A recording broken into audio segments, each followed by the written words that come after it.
What's up, guys? Today we're working in a little pizza restaurant that rhymes with Schmello Schmushroom.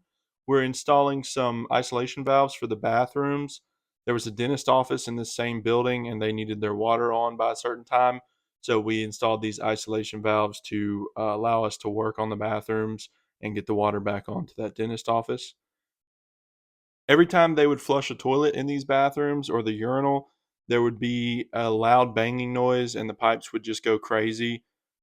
So we checked the pressure. Obviously, it was fine. And then we changed the diaphragms and all of the flush valves. The next step was installing some hammer arresters and strapping the pipe off in the ceiling.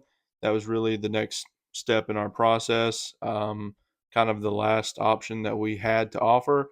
It seemed to work. Everything's working good. And we will see y'all on the next one.